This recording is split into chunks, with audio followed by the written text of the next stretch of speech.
महारानी लक्ष्मीबाई सदन की किरण जैन, इनका रिज्यूमे अच्छा रहा है तो उनको हम ताली बजाएं इनके लिए। और स्पेशली उनको प्रोत्साहित करो कि भाई इंटरव्यू देने जा रहे हो, व्यवस्थित जाए, प्रोत्साहित तो बिल्कुल बैठे बिल्कुल जैसे कोई सजा देने के लिए बुला लिया हो। क्या सजा देने के लिए बुला रहे? आइए मैडम बैठे।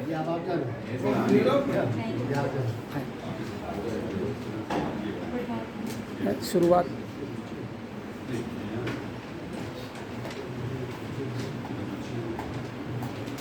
किरण जैन,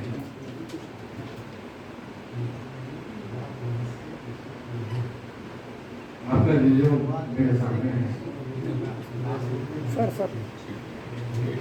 आपने जो 5 वर्षों की अकादमिक उपलब्धियां इसमें डिस्क्राइब की है, उसके बारे में आप संक्षिप्त करें।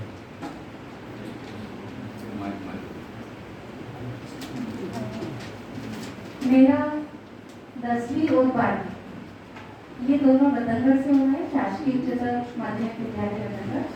उसके बाद मैंने अपना ग्रेजुएशन 10 सीताराम चाचू कॉलेज नीमच से किया है।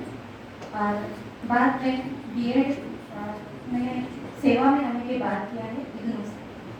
और उसके बाद हिंदी साहित्य में एमए भी मैंने स्वाध्याय परीक्षा के रूप में परीक्षार्थी के रूप में किया है। और अभी वर्तमान में मैं एमएससी जूलॉजी से अध्ययन में फाइनल ईयर में। और साथ ही मैंने जैन विश्वविद्यालय लाजू से योग में एमएससी की।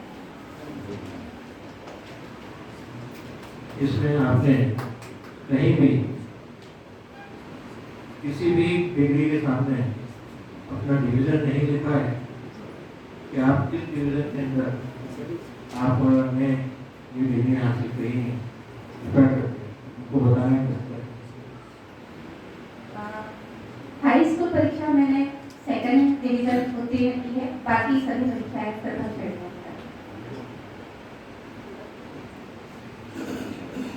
खेलकूद प्रतियोगिता में आपने खो-खो लिखा है और विद्यालय स्तर पर खो-खो आपने खेला है। आप ये बता पाएंगे कि खो-खो के लिए जो ग्राउंड लगता है वो कितने बाय कितने का रहता है? चूंकि मैंने खो-खो विद्यालय स्तर पर ही खेला है और वो भी जब मैं मिडिल लेवल पर पढ़ती थी तब हाँ, लेकिन मुझे खेलने में रुचि थी। उसके बाद खेलना, लेकिन उसका मेजरमेंट मेरे ध्यान में नहीं है। सांस्कृतिक साहित्यिक सांस्कृतिक कार्यक्रम का नाम आपने लिखा है, संगीत, कविता, कहानी, लेखन। लेखन पे बहुत चर्चा यहाँ पर हुई है।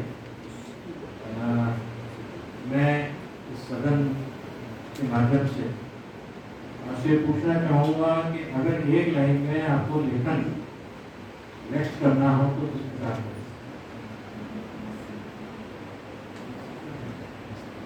किस प्रकार के लेखन की बात करें? किसी प्रकार का भी लेखन। एक्चुअली मेरा जो शौक है लेखन का, मतलब अगर आप परिभाषा के रूप में आप चाहते हैं तो लेखन का मतलब होता है अपने भाव को समग्र रूप से व्यक्त करना।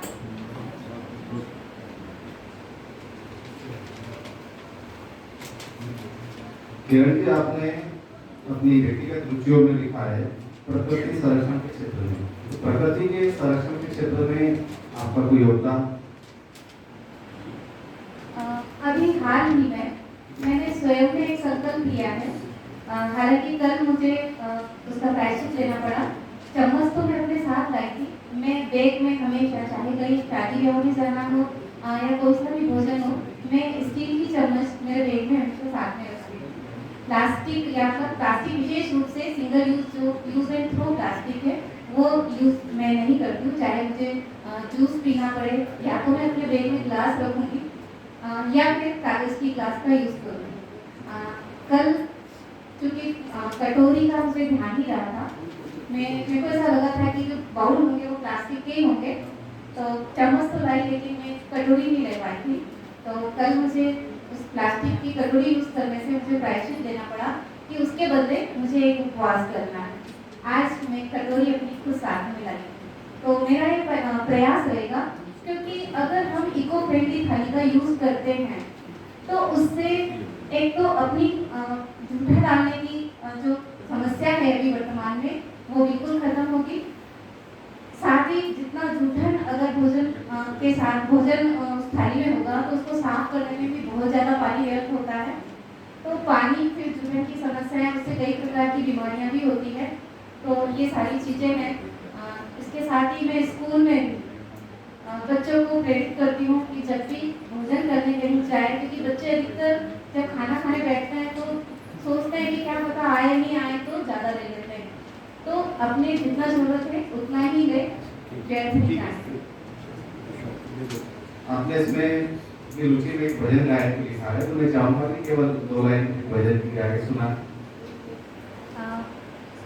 हमारे जैन धर्म में कुछ प्रतियोगिताएं होती रहती है और मध्य प्रदेश में मैंने एक भजन लेखन में सेकंड स्थान प्राप्त किया है और मुझे 1500 रुपये का पुरस्कार भी प्राप्त हुआ। उसी भजन की जो मैंने खुद ने लिखा है, मैं 2 लाइन आपके समक्ष रखना चाहती हूँ।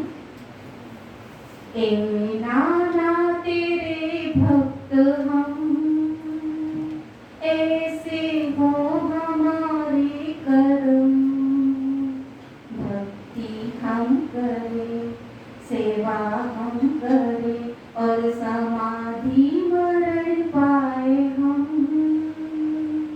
ए नाना तेरे भक्त हम, समता दर्शन है तूने दिया, समीक्षण ध्यान से उसको जिया।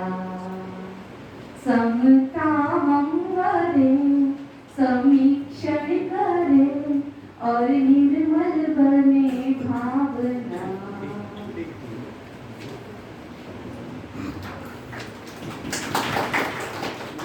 आपने इसमें बताया है कि जो आप आजकल जो प्रार्थना की समस्या हो रही उस पर आप राष्ट्रीय और अंतर्राष्ट्रीय स्तर पर अपना योगदान देना चाहती है।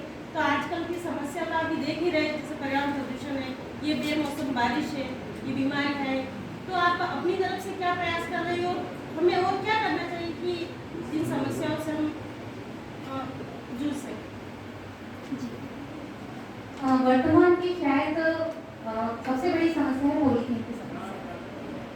तो प्लास्टिक मुक्त हो हमारा देश, क्योंकि प्लास्टिक एक ऐसी समस्या है जो जल, वायु और मिट्टी तीनों को प्रदूषित करता है। साथ ही इससे जो विभिन्न यूँ कह सकते हैं कि जो हानिकारक सूक्ष्म जीव होते हैं वो भी प्लास्टिक की उपस्थिति में ज़्यादा वृद्धि करते हैं और जो लाभदायक सूक्ष्म जीव हैं वो कम होते जाते हैं या क्षीण होते जाते हैं।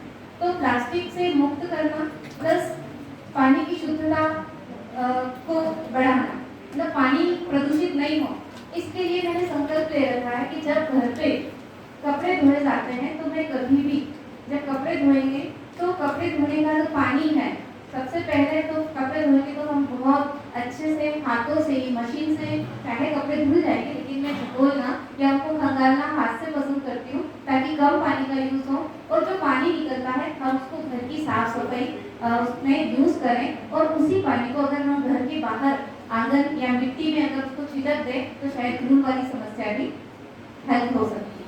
तो एक आखिरी प्रश्न, अगर आप ये जॉब चाहती हैं तो आप अपने आप को 2 लाइन में कैसे डिस्क्राइब करें? जॉब मिलता है तो आपको कैसा लगेगा? आपका इंटरव्यू जॉब के लिए हो रहा है और अगर आप यहाँ जॉब चाहती हैं तो आप अपने पूरे इंटरव्यू को 2 लाइन में कैसे डिस्क्राइब? अगर मुझे जॉब मिलती है तो मैं तन मन धन अपना 100% देकर इस जॉब के लिए समर्पित रहूंगी। धन्यवाद।